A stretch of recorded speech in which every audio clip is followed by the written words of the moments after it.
Bonjour et bienvenue à toi, jolie étoile.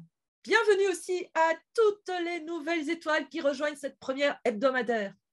Comme je l'ai annoncé dans mes premiers shorts, et oui, j'ai enfin fait le pas pour pouvoir toucher plus de personnes et je dois dire que cela a l'air de fonctionner puisque vous êtes nombreux et nombreuses à vous être abonnés ces jours-ci et je vous en remercie. Donc, aujourd'hui, comme je l'ai annoncé, je vais parler de vie antérieure. Tu as peut-être eu, comme moi, à certains moments cette sensation de déjà-vu, expression que les Américains adorent utiliser et qui a même servi de titre de film, un film de science-fiction réalisé par Tony Scott en 2006. Oui, oui, je sais, tout cela ne me rajeunit pas. Ou encore ce sentiment lors d'une rencontre de déjà connaître cette personne alors que c'est bien la première fois que vous vous rencontrez. Dans le milieu du développement personnel, je dois dire que je n'aime pas cette expression. Mais oui, pour moi, le développement personnel, c'est le développement de la persona, qui en latin veut dire masque. Alors, qui a envie de développer ces masques? En fait, ce que je crois, c'est que ce que nous devrions rechercher, c'est surtout la conscience de qui nous sommes et de comment nous interagissons. Mais cela est un autre débat. Donc, je reprends. Dans les thérapies liées au développement personnel, et je dirais bien surtout dans le New Age, il est assez courant de dire que nos problèmes et nos blocages d'aujourd'hui peuvent être liés à une vie antérieure. On paye notre dette karmique en ayant des difficultés dans notre vie présente. Je ne sais pas si ça te parle. En tout cas, le but de cette vidéo est de voir comment se libérer de ce mauvais sort qui nous empêche de profiter de la vie. Mais avant de continuer, je t'invite, si tu ne l'as pas encore fait, de me soutenir en cliquant sur le pouce et en t'abonnant. Ça ne te coûte rien et c'est une façon de me remercier pour mon travail.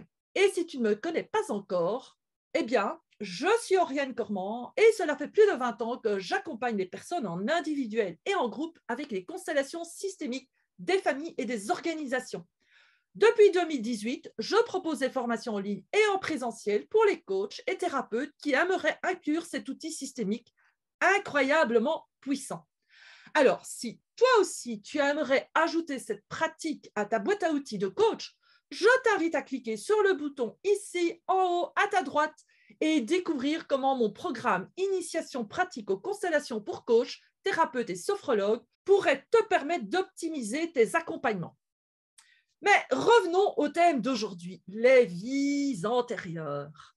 Pourquoi ai-je eu envie d'aborder ce sujet? J'ai publié il y a quelques années un article sur mon blog où je parle de vie antérieure. Et figure-toi que cet article m'amène plus de demandes de renseignements que tous les autres réunis.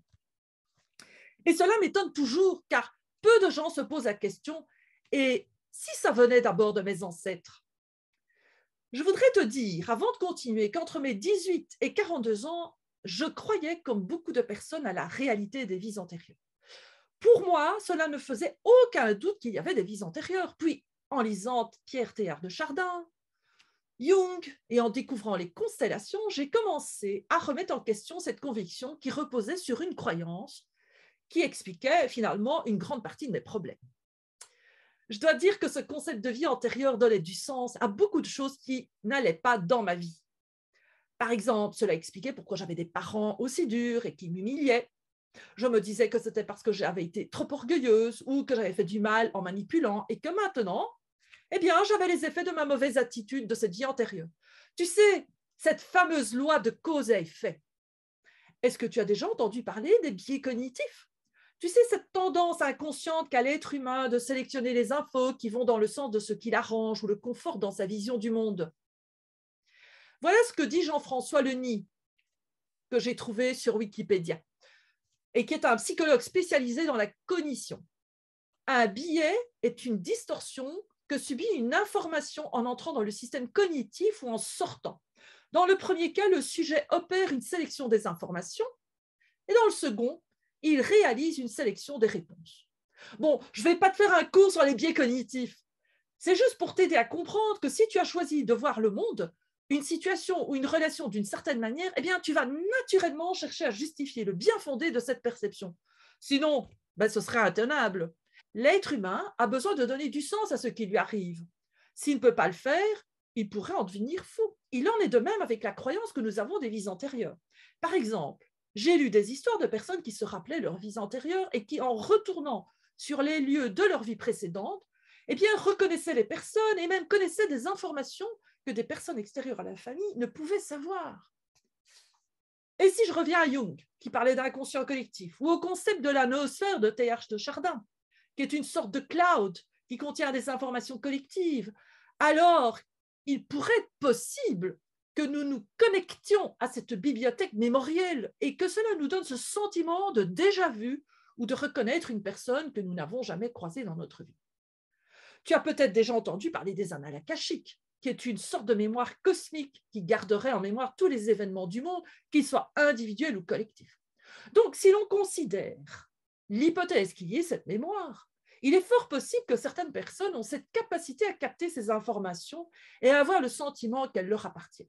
D'où la déduction que les problèmes qui leur arrivent pourraient être bien la conséquence des bonnes ou mauvaises actions qu'ils auraient commises dans une vie précédente. Et le pire, c'est que cela va contribuer chez certaines personnes à accepter comme normal ou juste que de vivre des situations injustes ou douloureuses comme d'être victime d'abus ou de manipulation. Tu sais, j'ai suivi des tas de formations, des ateliers de toutes sortes et également, j'ai accompagné des centaines et des centaines de personnes à se libérer des effets négatifs de leurs vies antérieures. Lorsque j'ai commencé la formation pour devenir facilitatrice en constellation familiale, j'ai commencé à me poser des questions et à reconsidérer mes certitudes. J'ai ainsi découvert que les mémoires qui nous pilotaient à notre insu venaient principalement des traumas, des chocs, des stress de nos ancêtres. Ces mémoires sont inscrites dans notre ADN. Aujourd'hui, l'épigénétique a pu démontrer comment une mémoire de viol se transmettait de génération en génération, tout comme une mémoire de famine, et que cela créait des comportements dont les descendants pouvaient en souffrir, comme l'obésité. J'ai aussi appris que le temps n'existe pas et que toutes ces vies antérieures se produisent ici et maintenant.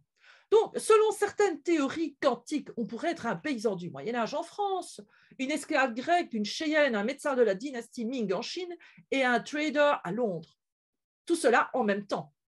Alors, comment se libérer de cette poisse qui nous poursuit et de ce destin qui nous rend malheureux ou malheureuses?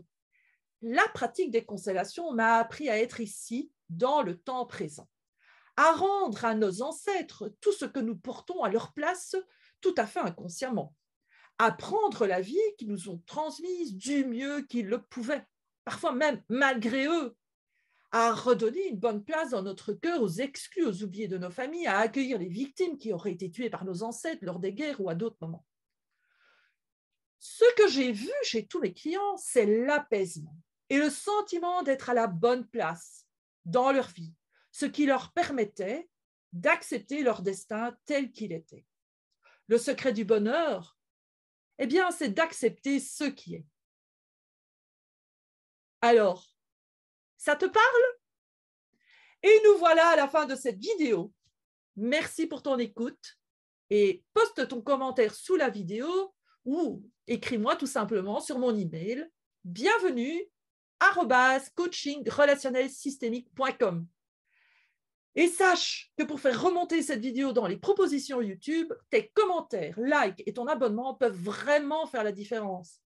Je te remercie d'avance pour ton soutien et te souhaite une belle après-midi. À jeudi prochain à 13h.